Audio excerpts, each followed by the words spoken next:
விசேடமாக 2025ஆம் ஆண்டு என்பிபி அரசாங்கத்தினாலே கொண்டுவரப்பட்ட இந்த வரவு செலவு திட்டமானது அதிகளவான நன்மைகளை பயக்கின்ற அதே வேளையிலே சில விடயங்களையும் கவனத்தில் செலுத்த வேண்டிய கடமைப்பாடு இருக்கின்றது.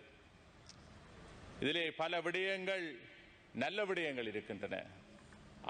ஆனால் சில விடயங்கள் திருத்தப்பட வேண்டிய விடயங்களும் பலது உள்ளது என்பதனையும் இந்த இடத்திலே தெளிவாக கூற விரும்புகின்றேன். மிகவும் முக்கியமாக கிழக்கு மாகாணம், இந்த கிழக்கு மாகாணத்திலே இந்த வரவு செலவு திட்டத்திலே சில விடயங்களுக்கு நிதி ஒதுக்கப்பட்டிருக்கின்றது. ஏற்கனவே ஒப்பந்தங்கள் மேற்கொள்ளப்பட்ட வேலை திட்டங்களுக்கு மிகுதி வேலைக்கான நிதியும் இதிலே ஒதுக்கப்பட்டிருக்கின்றது. புதிய வேலைகளுக்கான நிதி ஒதுக்கப்பட்டிருக்கின்றது.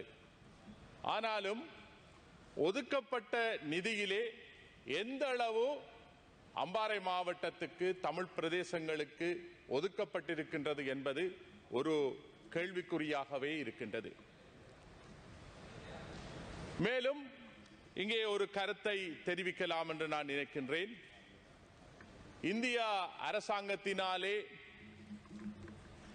நிதி ஒதுக்கீடு செய்யப்பட்டிருக்கின்றது. அவர்களின் அனுசரணையுடன் கிழக்கு மாகாணத்துக்கான அபிவிருத்தி வேலை திட்டங்களுக்கான வேலைகளை முன்னெடுப்பதற்காக ஒதுக்கப்பட்டதாக கூறப்படுகின்றது. அந்த ஒதுக்கப்பட்ட நிதி எந்தெந்த கருத்திட்டங்களுக்கு ஒதுக்கப்பட்டிருக்கின்றது, அது எந்தெந்த பிரதேசங்களுக்கு ஒதுக்கப்பட்டிருக்கின்றது, அது எவ்வளவு நிதி எந்தெந்த ப்ராஜெக்டுக்கு ஒதுக்கப்பட்டிருக்கின்றது, இது எங்களது மக்களுக்கு எந்த விதத்திலே பயனளிக்கப் போகின்றது என்கின்ற விடயம் இந்த வரவு செலவு திட்டத்திலே குறிப்பிடப்படவில்லை. விசேடமாக அம்பாறை மாவட்டத்திலே அதிகளவான பிரச்சனைகள் இருக்கின்றது. உண்மையாக இந்த இடத்திலே இந்திய அரசுக்கு எங்களது நன்றியை சொல்ல வேண்டிய கடமைப்பாடு இருக்கின்றது. நான் நினைக்கின்றேன் 75 கோடி ரூபாய் INR நிதி இந்தியா அரசினாலே கிழக்கு மாகாணத்துக்காக ஒதுக்கப்பட்டதாக நாங்கள் அறிகின்றோம். அதற்கான MOU கூட இன்னும் சைன் பண்ணப்படவில்லை. அப்படி இந்திய அரசினாலே அந்த ஒதுக்கப்பட்ட நிதி இலங்கை அரசாங்கம் அதனை கையாளுகின்ற பொழுது அம்பாறை மாவட்டத்திலே பல பிரச்சனைகள் இருக்கின்றன. எங்களது ஆதார வைத்தியசாலை, திருக்கோவிலில் இருக்கிற ஆதார வைத்தியசாலை, இந்த ஆதார வைத்தியசாலையானது கடந்த கால அரசினாலே, ஆட்சியாளர்களினாலே, அரசியல்வாதிகளினாலே அந்த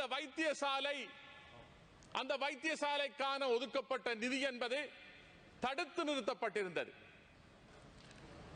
அம்பாறை மாவட்டத்திலே அதிகளவான ஆதார வைத்தியசாலை இருக்கின்றது. ஆனால் ஏனைய ஆதார வைத்தியசாலைக்கு நிதி ஒதுக்கீடானது குவைத் ஃபண்டிலே அல்லது ஐக்கிய அரபு ராஜ்யங்களிலே இருந்து வருகின்ற நிதி ஒதுக்கீடு என்பன தமிழ் பிரதேசத்திலே இருக்கிற மிக முக்கியமான ஆதார வைத்தியசாலைக்கான அந்த நிதி திருக்கோயில் வைத்தியசாலைக்கு ஒதுக்கப்படுவதில்லை. ஆனால் ஏனைய வைத்தியசாலைக்கு அரசியல்வாதிகளினாலே அது கொண்டு செல்லப்பட்டிருக்கின்றது.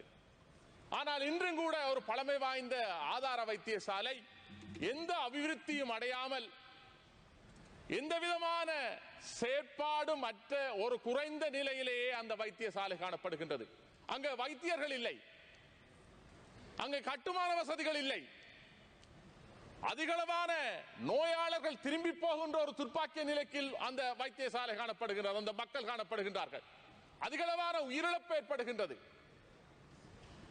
அங்கே வருகின்ற வைத்தியத்துக்கு வருகின்றவர்கள் ஏனைய வைத்தியசாலைக்கு மாற்றப்படுகின்ற சந்தர்ப்பம் தான் கூடுதலாக காணப்படுகின்றது.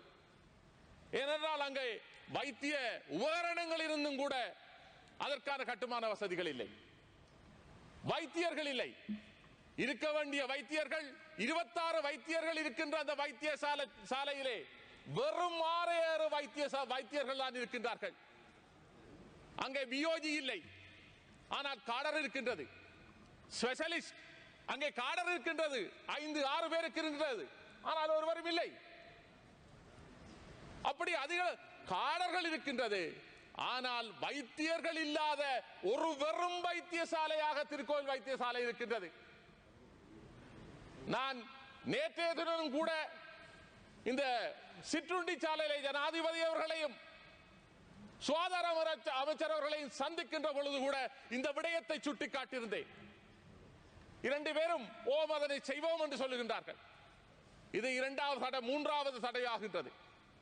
ஆகவே இந்த வருகின்ற நிதி ஒதுக்கீட்டிலிருந்து கடைசி நீங்கள் எங்களது வரியிலே இருந்து நாங்கள் வரி செலுத்துகின்ற அந்த பணத்திலே இருந்து நீங்கள் அந்த வைத்தியசாலையை செய்யாவிட்டாலும் இந்தியன் கவர்மெண்டிலே ஒதுக்கப்படுகின்ற நிதியிலே இருந்தாவது திருக்கோவில் ஆதார வைத்தியசாலைக்கு நிதி ஒதுக்கீடு செய்யும்படி கேட்டுக்கொள்கின்றேன்.